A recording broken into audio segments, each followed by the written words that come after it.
오늘은 창세기 41장 1절에서 36절까지 말씀을 통해서 은혜를 받으시겠습니다.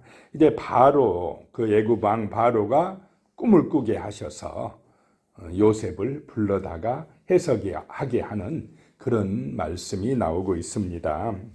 1절에요. 만 2년 후에 바로가 꿈을 꾼즉 자기가 나일 강가에 서 있는데, 바로가 2년 후, 만 2년 후, 그럼 어떤 때를 기준으로 만 2년 후냐면 술 맡은 관원장이 그 감옥에서 이제 복직되어 감옥에서 나와서 복직될 때로부터 2년 후. 그런데 그 술 맡은 관원장이 나올 때에는 요셉의 부탁을 들었습니까? 잊어버렸습니까? 잊어버렸다. 들어주지 않았다라고 하는 것입니다. 만약에 그때 바로 그 술 맡은 관원장이 기억하고 바로에게 말해서 보니까 내가 감옥에 있을 때 저 히브리 이스라엘에서 팔려온 하나의 종이 있는데 자기 주인의 아내를 이렇게 겁탈하려 했다가 감옥에 앉는 한 종이라고 바로에게 이야기했으면은 요셉이 복직됐겠습니까? 요셉이 자유함을 얻었겠습니까? 그러면 아마 바로가 화를 내서 그런 놈을 나한테 석방해 주라고 나쁜 놈이네 하고 죽여버릴 수도 있었습니다. 그러니까 그때는 술 맡은 관원장이 잊어버린 것이 은혜입니다. 요셉의 입장에서는 왜 나를 기억하지 않고 빨리 거기 감옥에서 벗어나게 해주지 않은가라고 하는 섭섭한 마음이 들었을지 모르지만은 요셉의 마음보다 생각보다 누가 더 크시고 지혜로우십니까? 하나님이시다. 우리는 내 생각에는 하나님이 빨리 해주고 빨리 석방시켜주고 해주길 원하지만은 하나님의 생각은, 우리를 향한 하나님의 은혜는 내 생각보다 더 크신 줄로 믿으시기 바랍니다. 2년이 필요했습니다. 2년 후에 바로가 꿈을 꾸게 하셨다라고 하는 것입니다. 이제 하나님께서 요셉을 석방시켜 줄 때가 된 것입니다. 그래서 이 바로가 나일 강가에 서 있는데 2절에 보니 아름답고 살진 7 암소가 강가에서 올라와 갈밭에서 뜯어먹고, 그 꿈에 보니까 아름답고 살진 7 암소가 강가에서, 나일 강가에서 올라와서 그 갈밭에서 풀을 뜯어먹고 있더라라고 하는 것입니다. 너무 기분이 좋았습니다. 꿈에라도 살이 토실토실한 암소가 7마리나 그냥 올라와서 풀을 먹고 있었다는 것입니다. 3절에 보니까요. 그 뒤에 또 흉하고 파리한 다른 7 암소가 나일 강가에서 올라와 그 소와 함께 나일 강가에 서 있더니, 이제 같이 서 있더니 4절에요. 그 흉하고 파리한 소가 그 아름답고 살진 7 소를 먹은지라 바로가 곧 깨었다가, 그 7 살진 암소를, 그 흉하고 파리한 암소들이 그냥 잡아먹어버리더라라고 하는 것입니다. 그런 꿈을 꾼 것입니다. 그래서 잠이 놀래가지고 깼다가 5절에 다시 잠이 들어 꿈을 꾸니 한 줄기에 무성하고 충실한 7 이삭이 나오고, 6절에 그 위에 또 가늘고 동풍에 마른 7 이삭이 나오더니 다시 잠이 들어 꿈을 꿨는데 그 꿈이 반복되더라. 같은 의미의 꿈을 또 꾸더라. 이렇게 반복되는 꿈은 하나님께서요 확실하다는 걸 보여줍니다. 전혀 다른 꿈을 꾼 게 아니라 같은 의미의 꿈을 반복해서 꿨다라고 하는 것은 하나님이 이루시고자 하는 것을 왕에게 보여주신 것이다라고 하는 것입니다. 이번에는 충실하고 무성한 7 이삭, 7개의 그 정말로 풍성한 이삭이 나왔는데 조금 있다가는 또 동풍에 가늘고 동풍에 마른 7이삭. 동풍은 뜨거운 바람입니다. 그래서 그냥 건조하게 돼가지고 농사가 잘 안 됩니다. 이제 말라진 그런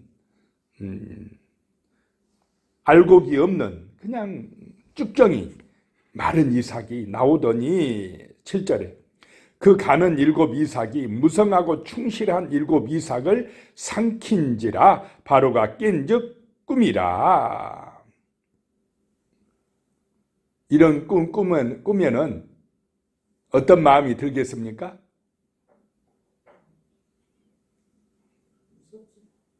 이상하다 하면서 막 괴로울 것입니다.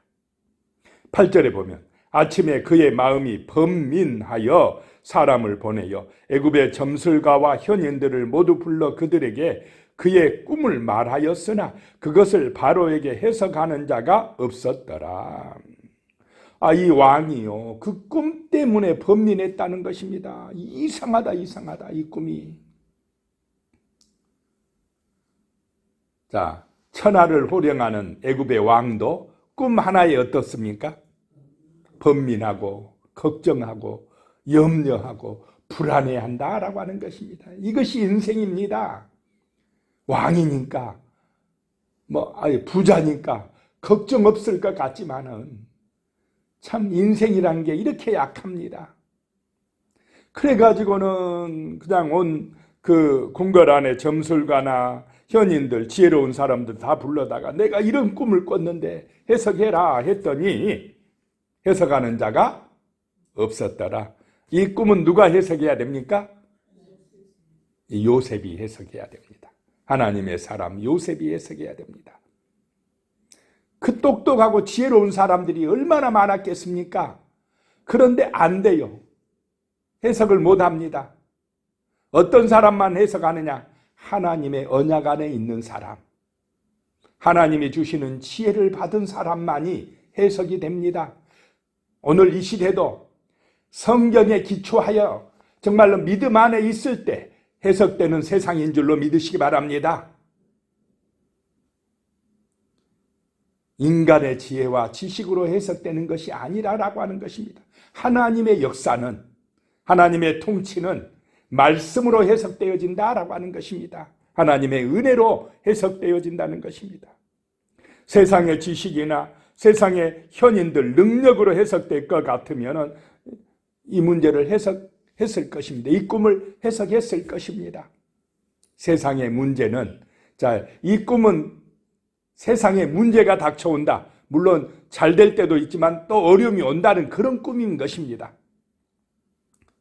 앞으로의 세상의 역사를 하나님이 바로의 꿈을 통해서 보여주셨다라고 하는 것입니다. 9절에요. 술 맡은 관원장이 바로에게 말하여 이르되 내가 오늘 내 죄를 기억하나이다. 아무로 해석 못하니까 그때사 술 맡은 관원장이 이제 누가 생각났습니까? 꿈을 해석해 주던 요셉이 생각난 것입니다. 10절에 바로께서 종들에게 놓아사 나와 떡 굽는 관원장을 친위대장의 집에 가두셨을 때에 11절에 나와 그가 하룻밤에 꿈을 꾼즉 각기 뜻이 있는 꿈이라. 이 꿈도 징조가 있는 꿈이 있습니다. 12절에 그곳에 친위대장의 종된 히브리 청년이 우리와 함께 있기로 우리가 그에게 말하매 그가 우리의 꿈을 풀되 그 꿈대로 각 사람에게 해석하더니, 꿈을 해석해 주었는데 그 꿈대로 되었다는 것입니다. 그 사람의 해석대로 되었다는 것입니다. 13절에 그가 그 해석한 대로 되어 나는 복직되고 그는 매달렸나이다. 누가 요셉을 기억하게 하셨습니까? 하나님께서 술 맡은 관원장에게 이제 적절한 때에 생각나게 하셨다라고 하는 것입니다. 14절에요. 이에 바로가 사람을 보내어 요셉을 부르매 그들이 급히 그를 옥에서 내놓은지라 요셉이 곧 수염을 깎고 그의 옷을 갈아입고 바로에게 들어가니. 바로가 사람을 보내 요셉을 부르니까 바로 그냥 즉시 어떻게 합니까? 석방됩니다. 얼마나 놀라운 은혜입니까? 그래서 옷을 갈아입혔다라고 하는 것입니다. 이제 죄수가 아니라는 것입니다. 왕의 초대 손님이 되어서 머리도 다 깎고 왕에게 나갔다라고 하는 것입니다. 15절에요. 바로가 요셉에게 이르되 내가 한 꿈을 꾸었으나 그것을 해석하는 자가 없더니 들은즉 너는 꿈을 들으면 능히 푼다더라. 너는 꿈을 해석 잘한다더라. 그랬더니 16절에 요셉이 바로에게 대답하여 이르되 내가 아니라 하나님께서 바로에게 편안한 대답을 하시리이다. 자, 요셉은 철저하게 누구 중심입니까? 하나님 중심입니다. 뭐 좀 해석 잘하고 또 좀 능력이 있으면 자꾸 자칫하면 누가 드러납니까? 자기를 그냥 드러내려고 하는데 그러면 안 된다라고 하는 것입니다. 하나님이 해석하실 것입니다 라고 하는 것입니다. 17절에요. 바로가 요셉에게 이르되 내가 꿈에 나일강가에 서서 18절에요. 보니 살지고 아름다운 7 암소가 나일강가에서 올라와 칼밭에서 뜯어먹고, 이 암소는 애굽 땅에서는 월신 이스시를 표상하고 있답니다. 암소가 신으로 숭배받고 있었다는 것입니다. 암소가 토실토실하고 살이 찐다는 것은 풍년을 의미한다는 것입니다. 소출을 상징한다는 것입니다.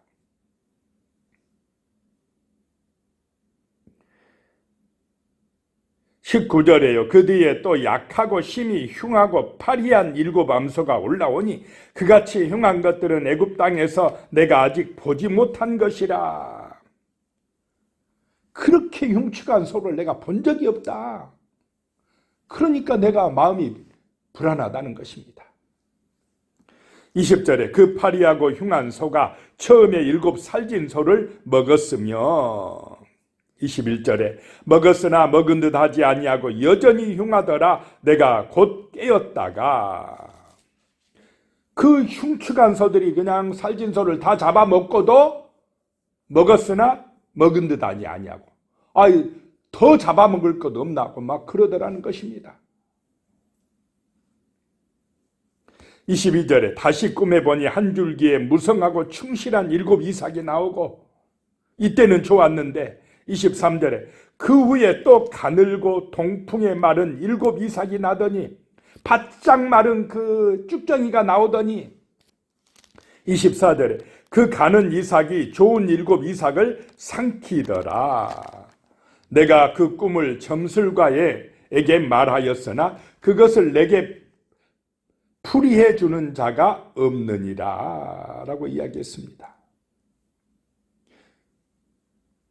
그 유명하고 점 잘 치는 사람들이 풀어주는 사람이 없다라는 것입니다. 해석해 주는 사람이 없다라는 것입니다. 그런데 요셉은 듣자마자 바로 알아버렸습니다. 요셉은 어려서부터 하나님이 어떻게 했습니까? 꿈꾸게 하고 꿈을 해석 잘하게 하고 하나님의 지혜를 주셨다라고 하는 것입니다. 또 바로의 꿈은 반드시 요셉이 해석해야 됩니다. 그것이 하나님의 뜻입니다.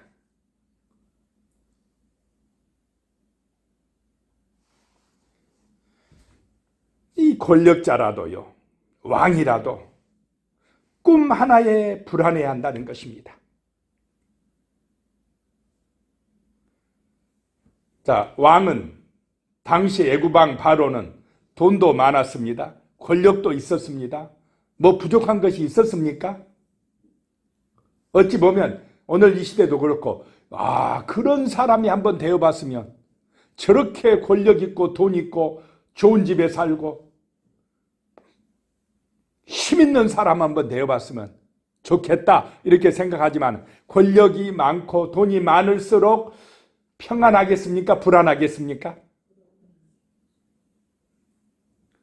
불안하다 이 말입니다. 꿈 하나에도 불안해해요.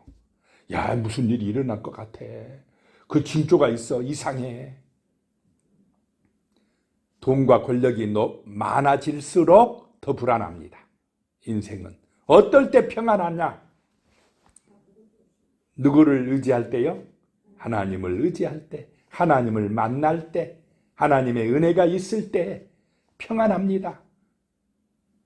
형통합니다. 우리는 요셉을 통해서 그것을 보고 있는 것입니다. 25절에요. 요셉이 바로에게 아뢰되 바로의 꿈은 하나라. 하나님이 그가 하실 일을 바로에게 보이심이니이다. 하나님이 보여주신 것입니다. 왕이 꾸신 꿈은 하나입니다.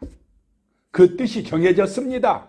얼마나 그냥 자신 있습니까? 바로 대답합니다. 그 애굽의 현자들은, 점술가들은 듣고도 해석을 못합니다. 왜 못합니까? 혹시나 잘못 해석하면 어떻게 됩니까? 바로 죽음입니다. 그런데 요셉은 두렵지 않습니다. 이 꿈을 하나님이 주셨다고 확신하기 때문에 자신 있게 해석해 줍니다. 26절에 일곱 좋은 암소는 일곱 패요 일곱 좋은 이삭도 일곱 패니 그 꿈은 하나라.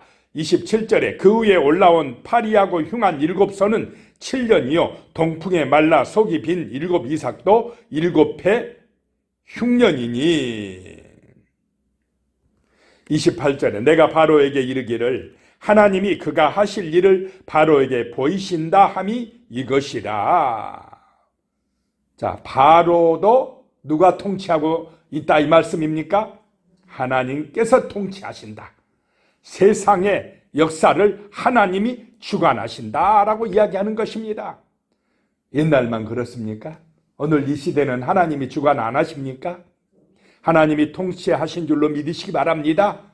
그렇기 때문에 오늘 이 새벽에 우리가 기도하러 이 성전에 나온 것입니다. 29절에요.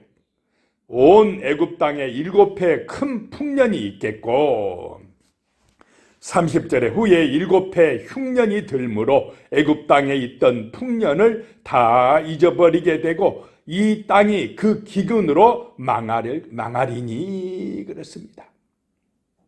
그냥 듣자마자 이것은 7해 풍년이고 그 다음에 더 심한 7해 흉년이 올 것이다. 그래서 그 풍년을 삼켜버릴 것이다 라는 걸 금방 알았습니다.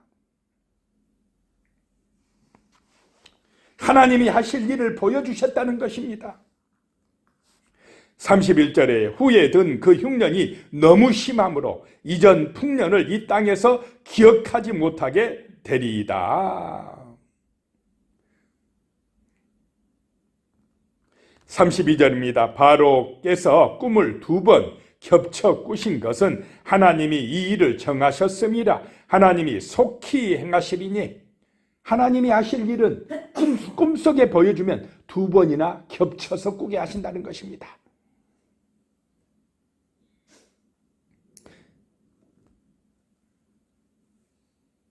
33절에 이제 바로께서는 명철하고 지혜 있는 사람을 택하여 애굽 땅을 다스리게 하시고 요셉이 잘한 것은요 꿈만 해석해 준 것이 아니라 그 재앙이 닥칠 때 어떻게 할 것인가를 대책을 세워준다라고 하는 것입니다.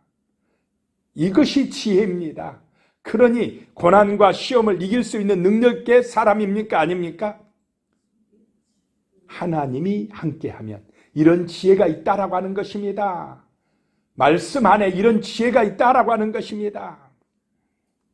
그래서 지혜롭고 명철한 사람을 선택하라 라고 말씀합니다. 알려줍니다. 34절에 그리고는 바로께서는 또 이같이 행하사 나라 안에 감독관들을 두어서 그 7해 풍년에 애굽 땅의 5분의 1을 거두되 그 7년 풍년 동안에 5분의 1을 다 거둬들여서 35절에 그들로 장차 올 풍년에 모든 곡물을 거두고 그 곡물을 바로의 손에 돌려 양식을 이유하여 각 성읍에 쌓아두게 하소서. 잘 될 때 풍년 때에 5분의 1을 걷어서 뭐 하게요? 다 흉년을 대비하게끔 쌓아두라 라고 이야기를 했습니다. 36절에요. 이와 같이 그 곡물을 이 땅에 저장하여 애굽 땅에 임할 7해 흉년에 대비하시면 땅이 이 흉년으로 말미암아 망하지 아니하리이다. 망하지 아니할 길까지 알려줍니다. 이것이 바로 위대함이다라고 하는 것입니다. 이런 지도자들이 나오면 나라가 어떻게 되겠습니까? 잘 될 것입니다. 참된 지혜는 하나님에게로부터 오는 것입니다. 그래서 기도의 사람이요, 정말 하나님을 의지하는 사람, 하나님과 함께하는 사람들이 지도자가 될 수 있도록 우리는 기도해야 되는 것입니다. 기도하겠습니다. 하나님 아버지 감사합니다. 하나님의 은혜, 하나님의 지혜가 함께하는 요셉을 보게 됩니다. 그 누구도 해석할 수도 없고 대책을 내놓지 못하지만은 하나님의 사람, 꿈의 사람 요셉은 왕에게 꿈을 해석하고 또 대책까지 알려주었습니다. 하나님, 이런 하나님의 사람, 지혜의 사람들이 이 땅에 많아지게 하여 주시옵소서. 이런 사람들이 지도자로 세워지게 하여 주시옵소서. 예수님의 이름으로 기도드리오며 이제는 우리 주 예수 그리스도의 은혜와 하나님 아버지의 무한하신 사랑과 성령의 교통하심이 영원히 함께 하시기를 축원하옵나이다. 아멘.